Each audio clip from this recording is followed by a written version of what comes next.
A palavra de Deus, livro de Lucas, capítulo 5, a partir do verso 1.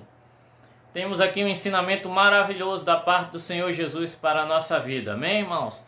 Maravilhoso, muito edificante. Eu creio que todos serão muito edificados, em nome de Jesus Cristo. Nós temos meditado no Evangelho de Jesus Cristo, segundo escreveu Lucas, né? E hoje nós vamos aqui dar continuidade, entrando no capítulo 5. E assim nós vamos seguir até onde o Senhor nos permitir, nos inspirar, que nós vamos seguindo, né?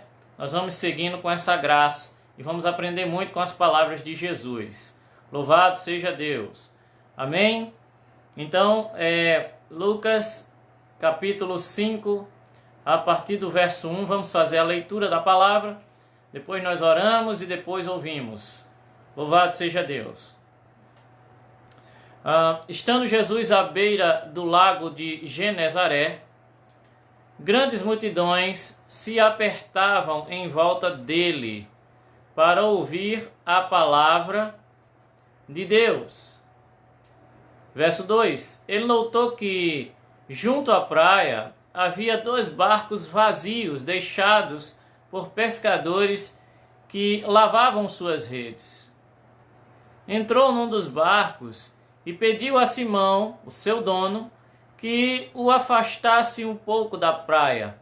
Então sentou-se no barco e dali ensinou as multidões. Quando terminou de falar, disse a Simão: agora vá para onde é mais fundo e lancem as redes para pescar. Simão respondeu: mestre, trabalhamos duro a noite toda e não pegamos nada. Mas, por ser o Senhor quem nos pede, vou lançar as redes novamente. Dessa vez, as redes ficaram tão cheias de peixes que começaram a se rasgar. Então pediram ajuda aos companheiros do outro barco e logo os 2 barcos estavam tão cheios de peixes que quase afundaram. Quando Simão Pedro se deu conta do que havia acontecido, caiu de joelhos diante de Jesus e disse: por favor, Senhor, afaste-se de mim, porque sou um homem pecador. Pois ele e seus companheiros ficaram espantados com a quantidade de peixes que haviam pescado. Assim como seus sócios, Tiago e João, filhos de Zebedeu, Jesus respondeu a Simão: não tenham medo, de agora em diante você será pescador de gente. E assim chegaram à praia, deixaram tudo e seguiram a Jesus. Louvado seja Deus. Oremos, queridos irmãos e irmãs, pedindo a Deus conhecimento da sua palavra, a graça da palavra revelada em nosso coração. Pai amoroso, justo, santo e fiel, nós lemos essa passagem de Lucas capítulo 5 e queremos que o Senhor, pedimos ao Senhor, Pai, esse é o nosso desejo, que o Senhor plante em nosso coração a sua palavra nessa noite, para que todos aqui cresçam, Senhor. Todos que estão me vendo e ouvindo cresçam na graça e no conhecimento do Senhor. No nome de Jesus Cristo, pedimos por tuas misericórdias. Amém. Amém. Louvado seja Deus. Então, ainda com a sua Bíblia aberta, louvado seja Deus, né? Eu quero primeiro explicar onde Jesus estava. Jesus estava no mar da Galileia. Na verdade, ele chega ali à beira do mar da Galileia, ok? Que em algumas Bíblias, ou se você estudar, vai perceber que está tudo certo, né? É chamado de Genezaré, né? O mar da Galileia, também conhecido como Lago de Tiberíades, e hoje conhecido como Quinerete, ok? Existe até hoje esse lago e continua lá em Israel em abundância de águas. Esse lago é um extenso lago de água doce, localizado no distrito norte de Israel. É o maior lago do país e tem um comprimento máximo de cerca de 19 quilômetros e largura de cerca de 13 quilômetros. Então ele tem um formato assim parecido com ferro de passar, né? Aquele formato parecido mesmo, quase triangular. E o seu afluente principal é o Rio Jordão, que vem do Monte Hermon e de Cesareia de Filipe. Então, por que, pastor, saber disso? Para você entender o contexto de tudo que está acontecendo. Não era um mar como nós conhecemos, porque é um lago de muitas águas, lago de água doce, peixes de água doce, ok? Sabemos que o mar, em quantidade de peixes, né, ele é infinitamente superior. Mas aqui nós estamos nos referindo, ouvindo sobre esse lago, né, que era de água doce. E no verso 2, algo nos chama a atenção. Diz assim: ele notou que junto à praia havia 2 barcos vazios. Significa que os barcos já estavam ancorados, irmãos, ali à beira da praia. E lembrando, é chamado de praia não porque seja o mar de água salgada como nós conhecemos, mas porque tem aquela faixa de areia e de água e é abundante, então é chamado ali de praia, ok? Prainha, como alguns chamam.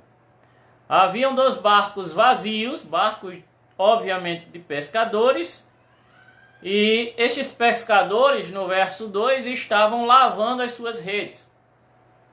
Mais à frente você leu comigo que os pescadores aqui, falando por Pedro, né, Simão, eles haviam pescado a noite toda e não haviam tido sucesso na sua pescaria.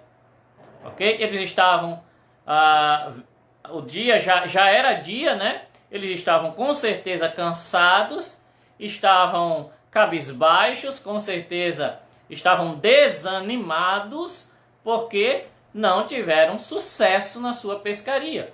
E eles estavam lavando as redes, que significa que eles já estavam, o ato, né? O ato de lavar as redes, de tirar a sujeira das redes, na verdade, é a preparação para o próximo dia.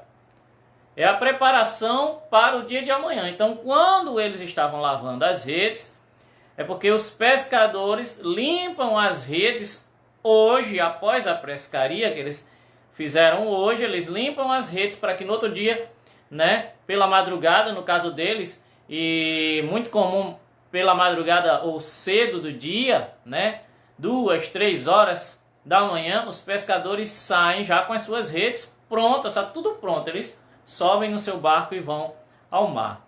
No caso deles, aparentemente, não sabemos se eles trabalhavam sempre à noite, mas aqui eles sim narram que tinham trabalhado a noite passada. E Jesus entra em um dos barcos, inclusive o barco pertencia a Simão Pedro, ok? E ele começa a pregar e fica ali rodeado de pessoas ouvindo Jesus. Então, vai comigo até o verso 4. Quando terminou de falar, disse a Simão: agora vá para onde é mais fundo, ok? A parte mais profunda do lago, e lancem as redes para pescar. Perceba que Jesus dá uma ordem. Ele diz: façam o que eu estou mandando. Façam o que eu estou dizendo. Simão respondeu: mestre, trabalhamos duro a noite toda e não pegamos nada. Mas por ser o Senhor quem nos pede, vou lançar as redes novamente. Eu quero lembrar você que Pedro provavelmente já tinha ouvido falar da fama de Jesus. Que a fama de Jesus, nós vimos no capítulo 4, já havia percorrido toda a Galileia a fama de Jesus, como eles não reconheciam ainda, né, a grande multidão que seguia Jesus, não o reconheciam como o Senhor, o Messias, eles tinham aquela desconfiança, mas eles sabiam sim que Jesus pregava a palavra de Deus com autoridade, e tinha um monte de gente já seguindo a Jesus, e quando Jesus chegava em cidades da Galileia, ele entrava ali nas sinagogas e pregava o evangelho, e era muito bem recebida a sua palavra, aquilo que ele ministrava, e era reconhecido, né, a autoridade com que ele pregava. Vimos isso no capítulo 4. Então Pedro provavelmente já tinha também ouvido falar da fama de Jesus. Lembre que ele está na região aqui, o Mar da Galileia, região da Galileia. A região da Galileia que é o norte, né, do país, Israel. E, sabendo disso, também devemos lembrar que Pedro, ele ouve o que Jesus diz e obedece. Mas, irmãos, Pedro estava rodeado de testemunhas, tinha um monte de gente ali. Então, Pedro, nós não sabemos qual foi a motivação que brotou no coração de Pedro. Porém, irmãos, sabemos que Pedro obedeceu a palavra de Jesus. E talvez, irmãos, uma das coisas mais difíceis de se fazer pela fé seja simplesmente obedecer. Por quê? Estar diante do Senhor e Ele te pedir alguma coisa é uma coisa. Mas pela fé saber que o Senhor está te pedindo alguma coisa é outra completamente diferente. A nossa inclinação para a desobediência nesse caso é muito superior. E vai comigo para o verso 8. Quando Simão Pedro se deu conta do que havia acontecido, caiu aos joelhos, de joelhos, diante de Jesus e reconhece ali, quando ele diz, reconhece que é um homem pecador, quando ele diz, por favor, Senhor, afaste-se de mim, porque sou um homem pecador. Então, por que ele diz isso? Por que Pedro diz isso? Pedro sabia quem ele era. Assim como todos os homens sabem quem são. Todos os homens sabem os seus pecados. Pedro conhecia os seus próprios pecados. Pedro era judeu, e judeu também era ensinado desde sua infância a lei de Deus. Então Pedro conhecia os seus pecados. E Pedro, ele fica admirado, espantado, porque ele sabe que Jesus era um homem santo, porque somente um homem santo poderia realizar um milagre como este, a pesca milagrosa, né? Um milagre desta magnitude. Pedro havia passado a noite toda com seu esforço ali, ó, cansado, seu esforço, não pescou um peixinho sequer. Aí vem Jesus e com a sua palavra dá a ordem e eles pescam tantos peixes que nem mesmo os 2 barcos conseguiram comportar a quantidade de peixes. Louvado seja Deus, louvado seja Deus.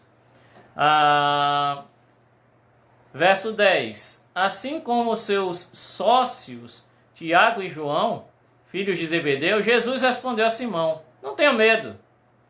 A resposta de Jesus, a atitude de inclinação, reverência e temor por parte de Pedro e dos outros, né? A resposta de Jesus é não tenham medo. De agora em diante, você, se referindo a Pedro, será pescador de homens, pescador de gente. Você vai pregar o meu evangelho, vai pescar pessoas para o meu reino.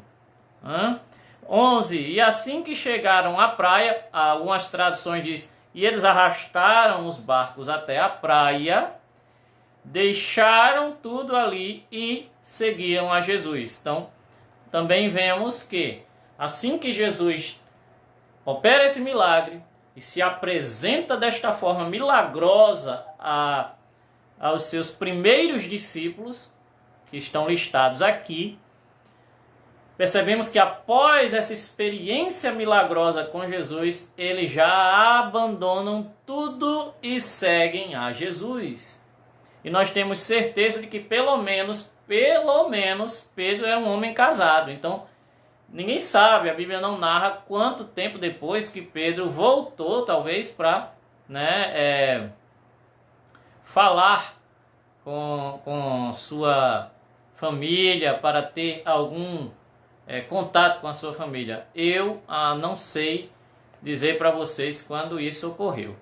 Porém, sabemos que eles deixaram tudo e seguiram a Jesus. Agora, todo esse acontecimento, né? O que me chama a atenção, e quero me deter neste ponto juntamente com vocês, irmãos, é no verso 5, tá bom? Quero voltar com vocês no verso 5, quando Simão responde a Jesus, né?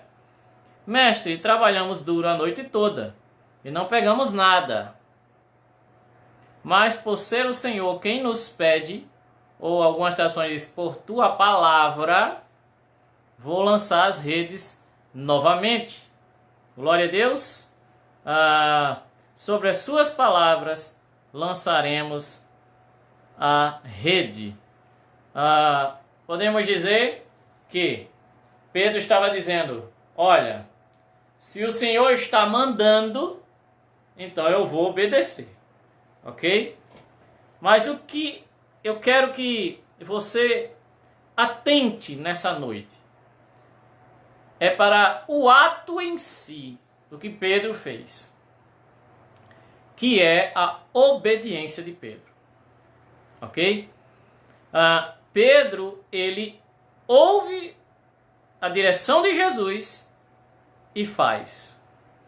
Você percebe no discurso de Pedro que ele ainda diz, olha, Senhor, eu não estou tão convicto disso, porque passei a noite toda pescando, mas sobre a sua palavra, pelo que o Senhor está ordenando, eu vou lançar a minha rede. Isso nos lembra, irmãos, uma passagem que está em Mateus, capítulo 25, verso 14.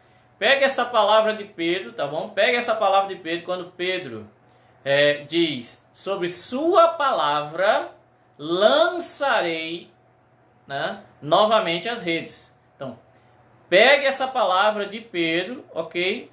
Guarde ela e vai comigo para Mateus 25, verso 14. Nós vamos fazer uma leitura rápida aqui. E eu quero que você atente para esta parábola de Jesus, muito conhecida da igreja. Vamos lá. Mateus 25, 14. O reino dos céus também pode ser ilustrado com uma história de um homem que estava para fazer uma longa viagem. Ele reuniu seus servos e lhes confiou seu dinheiro, dividindo de forma proporcional à capacidade deles. Ao primeiro entregou 5 talentos. Ao segundo 2 talentos. E ao último 1 talento. Então foi viajar. Verso 16. O servo que recebeu 5 talentos começou a investir o dinheiro e ganhou outros 5. O servo que recebeu 2 talentos também se pôs a trabalhar e ganhou mais 2 talentos. 18. Verso 18.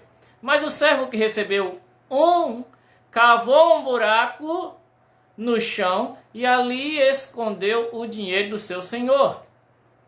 Depois de muito tempo, o senhor voltou de viagem e os achou, ou melhor, e os chamou para prestarem contas de como haviam usado seu dinheiro. O servo ao qual ele havia confiado 5 talentos se apresentou com mais 5. O senhor me deu 5 talentos para investir e eu ganhei mais 5. O senhor disse, muito bem, meu servo bom e fiel. Você foi fiel na administração dessa quantia pequena e agora lhe darei muitas outras responsabilidades. Venha celebrar comigo.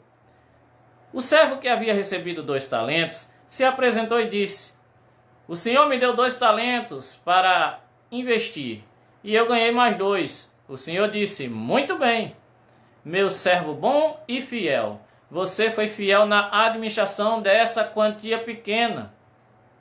E agora lhe darei muitas coisas, muitas responsabilidades. Venha celebrar comigo. Por último, o servo que havia recebido 1 talento veio e disse: Senhor, eu sabia que o Senhor é homem severo e colhe onde não plantou e junta onde não semeou. Tive medo de perder seu dinheiro, por isso escondi na terra. Aqui está ele. O Senhor, porém, respondeu: servo mau e preguiçoso. Se você sabia que eu colho onde não plantei e junto onde não semeei, por que não depositou meu dinheiro? Pelo menos eu teria recebido com juros. Em seguida ordenou: tirem o dinheiro deste servo e deem ao que tem os 10 talentos, pois ao que tem, mais lhe será dado, e terá em grande quantia. Mais do que nada tem, mesmo o que tem lhe será tomado. Agora lancem este servo inútil para fora, na escuridão, onde haverá choro e ranger de dentes. Amém? Vocês estão comigo, irmãos? Pastor, mas o senhor já tinha feito a leitura lá de Lucas, aí fez essa outra leitura em Mateus, né? Mas pastor, e precisava ler tudo isso? Precisava, irmão. Sabe por quê? Porque esta parábola, ela nos lembra que nós recebemos, nós, a igreja do Senhor, aqueles que nasceram de novo, aqueles que têm Jesus como Senhor e Salvador de suas vidas, a igreja do Deus vivo. A igreja não é formada por pastores e membros somente, né? Parece que é só isso. Mas não, a igreja é um corpo. Paulo ensina isso em suas cartas. A igreja é um corpo, um organismo vivo. E a igreja sendo um corpo, esse corpo tem membros. Esses membros têm funções. Funções estas que não podem deixar de serem feitas. Você não pode ter uma parte do seu corpo paralisada e acreditar que vai tudo bem. Aí você pergunta, mas o que tem isto a ver com Pedro obedecendo a Jesus? Tem tudo a ver, irmãos, porque o Senhor, Ele te deu e me deu talentos. E nos deu recursos. Repita comigo: o Senhor me deu talentos e o Senhor me deu recursos. Não é a mesma coisa. Porque talento é aquilo que você recebeu como dom e que você pode usar para a glória de Deus e deve usar. E recurso pode ser recurso material e deve ser aquilo que o Senhor tem te dado materialmente, né? São recursos para você multiplicar fazendo a obra de Deus, usando para a glória de Deus na sua vida. E aí nós vemos o exemplo de servos bons, que obedecendo ao Senhor deles, multiplicaram o dinheiro que haviam recebido do seu Senhor. E nós vemos um servo que havia recebido apenas um dinheiro ou um talento, e que é chamado de servo mau, de servo infiel, de servo preguiçoso, porque por não ter obedecido ao seu Senhor.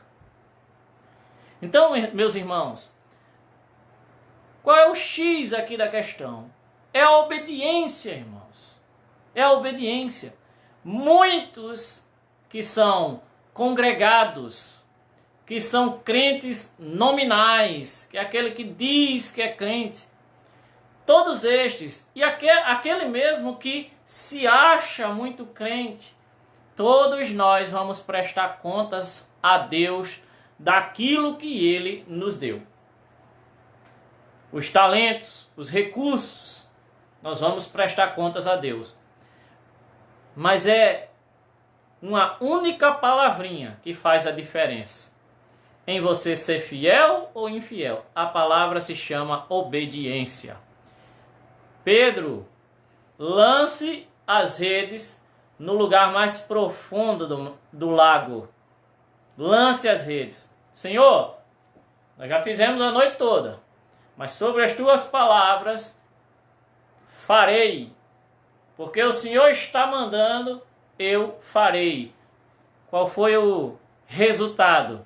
Experimentou milagre, um milagre extraordinário do Senhor, que nós estamos aqui 2000 anos depois aproximadamente falando deste milagre. Então eu quero trazer quatro reflexões simples para a nossa vida sobre tudo que ouvimos até agora. Primeiro, às vezes a fé está mais ligada à obediência. Repito, às vezes a fé está mais ligada à obediência. Parece estranha essa frase. Se explicar para você, não existe fé sem obediência. E não existe obediência a Deus sem fé. Ok? E aí você diz, mas pastor, o senhor colocou, às vezes a fé está mais ligada à obediência. Sim, porque muitas vezes nós simplesmente vivemos pela fé, oramos, por exemplo, pela fé, vamos vivendo pela fé, porque cremos na palavra, ok? Mas em alguns aspectos, a palavra de Deus para nós ela é um desafio de obediência. Um desafio por quê? Porque talvez você já tenha trabalhado a noite toda. E aí vem o ápice, né? Aquele momento em que a palavra diz, mas vá e faça o que eu estou dizendo. E nessa hora a obediência está completamente ligada à fé, né? Porque se você reparar direitinho, a fé que nós vemos em Pedro aqui não é a fé que você está acostumado, não é a fé convencional, não é aquela fé assim, Jesus, se o Senhor está dizendo, eu creio. Não, não é. Ele até cita, nós já trabalhamos a noite toda. Essa não é aquela fé convencional, né? Aquela fé que nós usamos quando estamos orando, Senhor, eu creio em sua palavra, louvado, vai acontecer, Senhor, do jeito que o Senhor disse, eu creio nas suas promessas. Não! Essa fé de Pedro aqui, ou que é um exemplo aqui na vida de Pedro, Pedro não tinha nenhuma experiência com Jesus, mas Pedro obedeceu o que Jesus mandou fazer. Alguns de nós têm mais anos, tempo de experiência com Deus, mas sabemos que o tempo de experiência não é igual ao tempo de obediência. O tempo de experiência, os anos como crente, não significa que você viveu sempre pela fé. Porque verdadeiramente viver pela fé tem muito mais a ver com obediência do que com atitudes extraordinárias e visíveis. Viver pela fé é ouvir a palavra dele e obedecer. Amém? Segundo, quantas vezes o Senhor nos pede o que é simples? E aí vem uma pergunta: e o que fazemos? Eu pergunto para você, quantas vezes o Senhor já te pediu para você fazer algo extremamente simples? E o que você tem feito com esse pedido? Por exemplo, o Senhor diz, filho meu, filha minha, leia a minha palavra, medita nela de dia e de noite, e então farás prosperar o teu caminho. A única coisa que o Senhor pede, leia a minha palavra, medite nela. Filho, eu quero ter comunhão com você. Ore o tempo todo comigo. Orai sem cessar. Filho meu, eu quero ter mais comunhão com você. Pense somente nas coisas que são de cima. Meus irmãos e minhas irmãs, se fosse mais simples, seria nada a pedir. São muito simples os pedidos do Senhor. Mas eu pergunto para você, por mais simples que esses pedidos tenham sido, o que você tem feito? Será que você tem sido como Pedro? Senhor, sobre sua palavra, vou obedecer. Ou você tem feito diferente? Senhor, ouço a sua palavra, mas não vou obedecer. Reflita nisso, reflita nisso. Melhor coisa é obedecer. Melhor coisa é obedecer. E a obediência é a verdadeira fé em ação. Terceiro, o que o Senhor tem te mandado fazer? Então, segundo é, quantas vezes o Senhor te pede coisas simples e o que você tem feito? E agora é, o que o Senhor tem te mandado fazer? Eu sei o que Deus tem me mandado fazer e se eu tenho obedecido. E você? Com certeza, pela palavra, nós temos orientações de Deus que são universais, né? Que são universais. São orientações igualitárias. São orientações para toda a igreja. Mas nós temos camadas do nosso crescimento espiritual. E essas camadas, esses degraus espirituais não são iguais para todos os indivíduos, para toda a igreja. O que o Senhor tem pedido para mim, Ele não pede para você e assim por diante. Então a minha pergunta é, você pode refletir nessa noite nas coisas que o Senhor tem pedido para você? Por favor, não entre em teologia fictícia, ok? Ah, Deus me mandou subir um monte. Deus me mandou pagar uma promessa. Deus me mandou... Não, eu estou falando de Bíblia. Eu estou falando daquilo que você ouviu na santa palavra de Deus. Você sabe que o Senhor te pediu pela palavra dele, que a sua palavra é imutável, e aquilo que Deus te pediu, que você sabe que Deus te orientou, ok? E você está empurrando isso com a barriga, como se diz o provérbio. Você está empurrando lá para frente. Então, o que o Senhor tem te mandado fazer? E o quarto e último ponto é, o menor de todos. O quarto e último ponto é, faz logo. Quando olhamos para essa história de Pedro em Lucas capítulo 5, percebemos que Pedro cita uma frase. Senhor, pescamos a noite toda, não pegamos nada. E pronto. Só isso, irmãos. Só isso. Sob sua palavra, lançaremos as redes. No próximo versículo eles já estão pescando. Era a primeira vez que Pedro estava com Jesus e ele já o estava obedecendo. Vou repetir. Primeira vez que ele está com Jesus e já está obedecendo. Isso é fé? Isto é fé. Escute. Não seja teimoso. Não seja obstinado. Irmã, não seja obstinada, teimosa, insubmisso, insubmissa. Aquilo que o Senhor tem te orientado, faça logo. Ah, Senhor, deixa eu fazer o curso de teologia. Não, faça logo.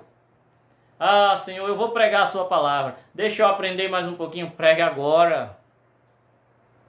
Ah, Senhor, eu vou me envolver com a rede de crianças, porque eu tenho um desejo que o Senhor colocou no meu coração de servir as crianças, pregar o evangelho para as crianças, mas só quando eu puder, faça logo. Ah, Senhor, eu vou te servir na escola dominical, mas só depois, faça logo. Ah, Senhor, eu tenho tanto desejo de fazer este curso teológico, mas só quando... Faça agora. Por quê? Eu finalizo dizendo, se você não fizer logo, o Deus dos milagres Jesus Cristo vai embora da praia e o milagre não acontece. Se você não fizer logo o que o Senhor está mandando, você pode perder o milagre. E você pode até pensar assim, mas pastor, Deus é soberano. Deus é soberano e nós somos inteiramente responsáveis por tudo que Ele nos manda fazer. Louvado seja Deus, que todos nós façamos como Pedro fez e obedeçamos a sua palavra imediatamente. E isso é fé.